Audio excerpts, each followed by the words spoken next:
Welcome to the Business Buyer Diaries. My name is Nathan Platter. I'm a full-time employee, and I bought a business. I did everything right, from finding the deal, handling all the due diligence on 63 opportunities, and ultimately bought a profitable gym. And boy, was I in for a big surprise as a new owner. I chronicled everything in real time, including the biggest wins to the stressful nights at 2 a.m. I'm sharing my journey without sugarcoating anything, so you don't make the same mistakes that I did. Here's today's episode. All right, well, yesterday we met with the marketing team and figured out what was going on. So we live in a city called Eden Prairie, and the west is like the very high-end, highly affluent, high-income market. And on the east direction of that, the incomes tend to go lower. Once you get to Minneapolis, the incomes go lower. The caliber of lead that wants to pay $150 a month for a kickboxing, high-intensity workout for kickboxing, it's likely to just go down. And so what the agency had been doing is they've been shifting the target eastward because it says there's more population density, the cost per lead was lower, and so they were going for a higher volume game. And we know just from experience that those leads are far less likely to buy.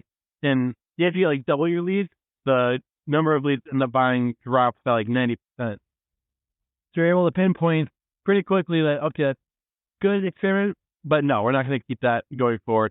And so we hopped onto Zillow and just I did a screen share. I said, hey, here's our studio. And then put a dot on the map, drew a map of what zip codes and what cities I think we should be marketing in, going south, west, north, and east in a giant circle area, almost like if you were a house. It's all it's helpful for them. And I wanted to do a visual because if I tell them, hey, here's the list of zip codes, here's the list of city names, it's going to be forgotten. If I can just draw a picture and they take a screenshot of it, they can now instantly get granular on their side of the list of zip codes, the list of city names. It makes it so much faster to communicate my side and for them to receive the communication and nothing gets lost in translation. That was really valuable. Something I learned last night from the whole sales process, one of my part-time staff was filling in. They do like one shift a week, maybe every other week. So very, very minimal hours. And, unfortunately, I take full responsibility that we're fully trained on what we're selling. We're selling like 10-week challenges for $400, $500. And then we're also offering a kickstart. So a quick like 3-4 week membership for $100. So if folks want to get a kickstart to their fitness journey, they can do that for a discounted rate on top of the challenge that they're doing. So it's a premium, it's an add-on service. That's great. Of all the leads last night that came in, all 2 of them bought, but they only bought the Kickstart challenge. They did not buy the actual 10-week challenge. So my mind was, the sales rep telling me was, hey, we should have had 3 $500 sales or 3 $400 sales. We ended up having 3 $100 sales. So what's going on? Basically, the add-on was sold as a one-time or as a one-off purchase and not as an actual. It was sold as a standalone item and not as an add-on item. And so there's this miscommunication between the sales rep who's working these leads 30 hours a week and the fifth lead who's there 2 or 3 hours a week, and she hasn't been able to attend any of the trainings because she has other stuff going on throughout the week. And so between the staff, that's the full-time manager, the 2 part-time managers, they're each working 20 hours, 25 hours a week, and then the shift lead who's working 3 hours a week. There's literally a 10x difference in terms of training, fluency, being up to speed, what's being sold, at what price point, what are the packages, what are the bundling. And I'm learning that's a tricky part of having part-time staff. It's not because they're not willing or they're not desiring to be engaged. They're just not there to hear all the little things back and forth that happen intraday converse. They're not going to hear, oh, this person coming in for the second class but they have a knee injury. They're not hearing, oh, this person is ready to buy on the spot. They have to check a lot more places to get up to speed much quicker, just because they have less time invested into everything. And so that's just the novelty of having more part-time staff. All the instructors are very part-time, teaching 1 to 3 hours a week. But since they're doing a repetitive, easy to hand off process, they don't need as much soft side or soft skills being brought to speed on what the happenings are within the business. And so it's nice to have more number of people available to cover shifts for vacations, for illnesses, and have like the staffing flexibility. But also is just a headache to the weekly catch-up meetings become more vital for the folks that are not physically present. And so it just takes more effort for some of the work 2 hours a week, and it takes an hour a week to get everyone up to speed. It's just a hassle. So I'm talking with the sales rep. We're going to do some very basic sales training videos. Here's a sales cycle. Here's what you touch on in the sales conversation. Here's how to present price. Here's how to sign up folks for the program. And you just have a standard new member onboarding video documented process. And it's sort of been around for quite a while. It just hasn't. And so now it's going to be created so that hiccups like this are not a repeat hiccup. That's fine if it happens once, but it happens a second time. If it becomes a repeat issue, that's not what I'm here to be doing. So that's where we're at right now. That's the stuff we're working on, and learning how to scale the current employee base. I still use up the budget, the surplus from last month, so that we have good marketing and good membership lead up. It went closer than I wanted, so we get a little bit antsy about it. I'm not going to be fretting, not going to get anxious about it. These are a way of working themselves out, and so that's where we're at with that.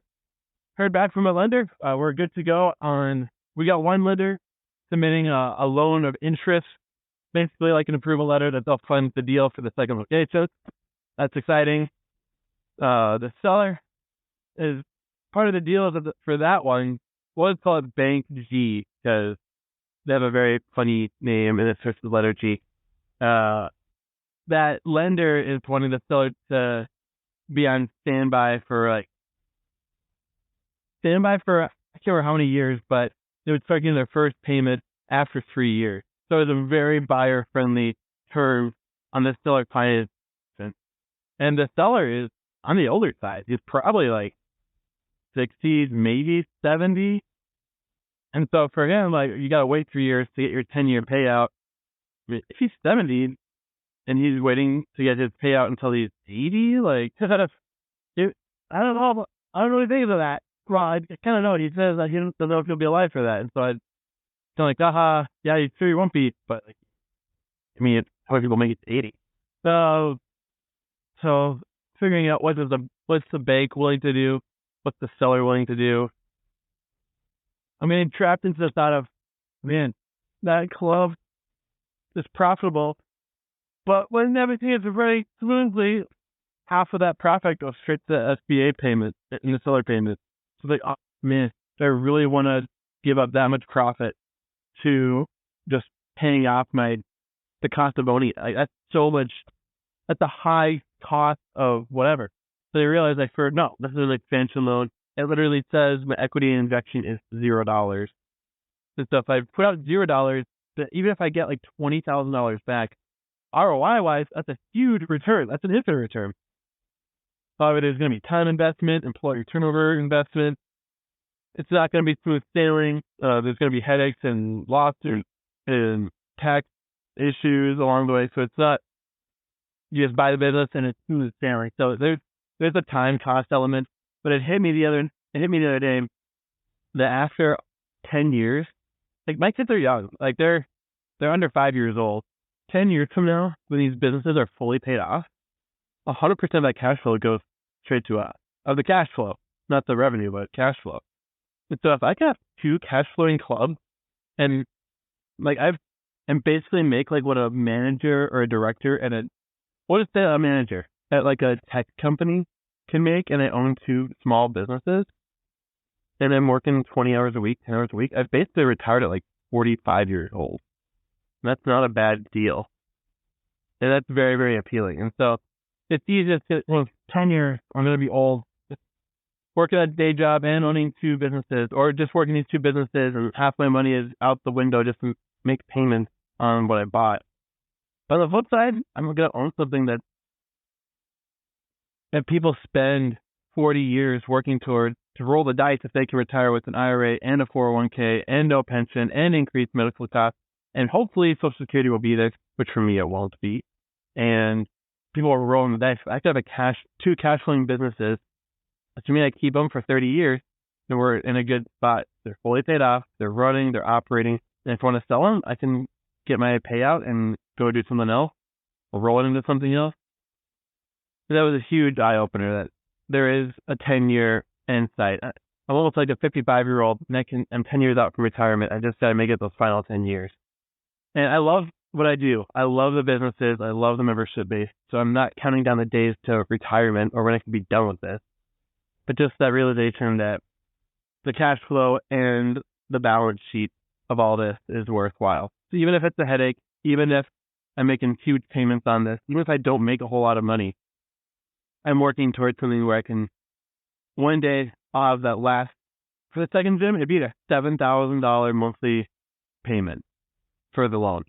Well, one day, that $7,000 payment, the next month will be a $0 payment, and that $7,000 will go straight to me. And so that was a really, really cool realization. That's where we're at. That's where we're going. The gym number 2 is coming along, working with the part-time and full-time staff and tweaking our marketing and our focusing so that we're actually hitting up the areas that are going to be worth our while, that we're going to have a great return on our marketing investment, and that we're chasing high-quality leads and getting action-oriented people into the program. That's where we're at. That's where we're going. Let's rock and roll. This has been another episode of the Business Buyer Diaries. Subscribe so you don't miss the next episode. I hope you're realizing that business ownership is no cakewalk. Check the podcast notes for a link to the DIY Due Diligence program, the complete list of show sponsors, and for media inquiries. Music written and composed by Wes Schrock. I'm your host, Nathan Platter. Join me again on the next one.